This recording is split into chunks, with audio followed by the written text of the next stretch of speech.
When Edmund, Hillary and Tenzing Norgay summited Mount Everest in 1953, the peak was a symbol of human achievement. Now today, Mount Everest symbolizes the worst of adventure capitalism. There's a human traffic jam on the way to the peak, and as they queue up to climb Mount Everest, they often step on human waste, plastics, and even bodies. Everest has become the world's highest garbage dump.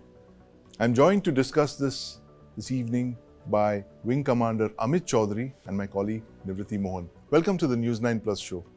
Wing Commander Chowdhury, absolutely heartbreaking visuals of what we've seen, what humanity has made of Mount Everest in just about 70 years.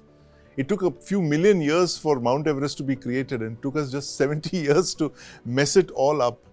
Yes, it's pretty tragic when you think about it, that today Mount Everest is such a treacherous mountain.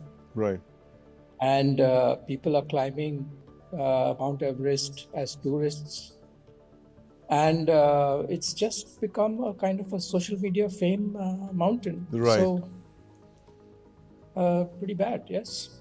As you mentioned in the documentary that Nivriti put, that jumped out at me, that rush of people on the top of the mount and, everyone trying to get a selfie. I mean, I thought, Nivriti, this was one part of the world which would be immune to Instagram and selfies and social media and all that. But that's exactly what seems to have happened.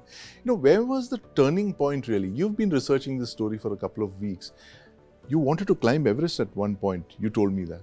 Yeah, that was a dream, but it is a distant dream now. It's a distant dream because of all the garbage, or because of the garbage, the crowd that I can see on right. the mountain. No, but where was the turning point really? When did this mountain become what it is today? Was it in the last decade? Was it before that, or was it more? Is it a more recent phenomenon? I think Wing Commander Chowdhury will be the best person to answer this. But yes. This has grown slowly. Right. As the government of Nepal started realizing that this is the source of some income to them. Right. And it is not some income, it is 10% of their GDP that the amount that they are earning from Everest. From mountaineering. Yeah, yes. From mountaineering. They have, I was seeing a document of Ministry of Tourism of Nepal, and they were mentioning about the revenue that they collect from mountaineering. Yes. They had mentioned 30 mountains in the document, and out of those 30 mountains, 85% of the revenue, it was coming from Mount Everest alone. Yes. So this, considering the crowds that are moving towards Everest, it has grown with time. Earlier, in 1953, when the Everest was climbed for the first time, or we talk about even the 80s. Even in the 80s, it wasn't this bad. Bachendri Pal and Marwa, when they went on Everest in 1984, she was telling me that there were only 2 teams. Right. And one team consisted of, I think, 20 members. Yes. And so 40 people in one season. Right. Now this time, in 2024, as per the document that I saw on the social media of Nepal government, there were around 421 foreigners that were climbing Everest. Over 400. 420 or more. Right. But this is not 420 or 20 climbers alone. You just need to add Sherpas to them. Yes, right. There's a huge crush of people at least to one push Sherpa one person, to one climber. 1 to 1, and so it's like literally tens of thousands of people there. And I've read reports of how each person, when they're camping there at base camp, leaves garbage like 8 kilo, generates 8 kgs of garbage every day. Right. Wing Commander Chowdhury, how much is it going to get even more worse before it actually gets better? You see some light at the end of the tunnel in this case? Well, the turning point, since you were asking earlier, was really in around 96 when there was a big accident, and there were a couple of books which were written. Into Thin Air. Into Thin Air, yes. Yes. John Crocker. And that actually caught the imagination of a lot of people, and then there was a huge rush towards the mountain. Right. But it's unlikely to get any better because there is a lot of economy, which is local economy, that is riding on it. And in fact, the government of Nepal has got several 8,000 meters to which expeditions go. Yes. And all these are commercial expeditions. At one time, mountaineering was an activity which had huge respect for nature. Right. And, but now what has it become? It's become commercialized and into a crowded space with fixed lines. And it's really up to the skills of the Sherpas, not the climbers themselves. Right.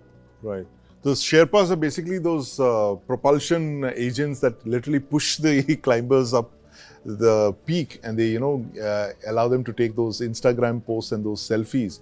But Nivriti, this, as Wing Commander Chowdhury mentioned, that it's only going to get worse. Tell us about Mount Everest, a garbage dump, at a time of global warming, when you're looking at glaciers literally melting. And that's a point that you made in your story as well, where large parts of the glacier have started melting, and you're seeing the garbage from the previous expedition surfacing, including bodies. Tell us more about this.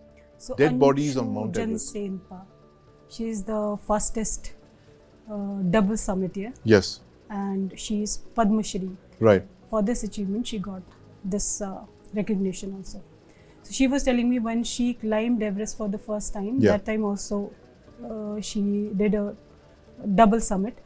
So when she went up to Everest, and when she was going through the Khumbu Glacier, she was saying that ladders were put way before than where they are placed now. Yes. So which means the glacier was retreating. Has melted. Glaciers had melted. So South Col is the highest camp on Everest, last camp from where you start towards the summit. Yes. So South Col is the worst affected area because it is the death zone above 8,000 meters. Yes. Where people, it is difficult for people to survive. Right. And what they do is, whatever they carry, they just throw it there. They just dump it there. And there are no toilets even. No toilets there. No toilets in the dead zone.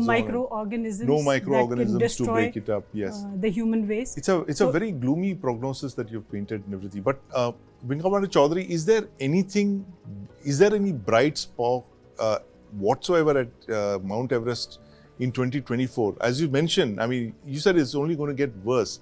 Is there something that possibly India can do? Given the fact that Nepal is a neighbor, it's a poor neighbor, is there something that India could do, the government of India perhaps could, help Nepal maintain this mountain, keep it eco-friendly, find a way of, disposing of this trash? Any such proposals that have gone out from India? Well, we have had a huge relationship with the mountain, as Tenzing, Indian was the first person to climb. Right. And even after that, we've had several expeditions to the mountain. We've in fact also had in our expeditions that we've sent, people go and clean up. Right. But when you talk about human waste, there's no microorganism, there's nothing which can do that over there. So what is done in other places, in other mountains? There's Mount Denali, for example, or this is in Alaska. It's the highest mountain in the Alps. Over there, everybody has to carry their waste back, and there is a method to do. There are very sustainable methods of climbing, and these are things which could be adopted. And of course, we've always been advising the government of Nepal, their tourism department, etc. Whenever we meet them. Recently, we met them at the Indian Mountaineering Foundation a couple of months back, and we've been constantly advising them. Unfortunately, this is also driven by a lot of commercialization. Yes. And hopefully, they will take this advice. International advice also is coming to them from the Absolutely. We live in hope. Thank you very much, Wing Commander Chowdhury. I'm sorry to have interrupted you there, but we're completely out of time. But thank you very much for joining us this evening. My colleague Nivriti Mohan's story on Everest Mount Garbage can be seen on the News9 Plus app very soon. It's a very grim prognosis for the world's tallest mountain. The fact that it's become a garbage dump, and there's very little that's being done to solve this problem.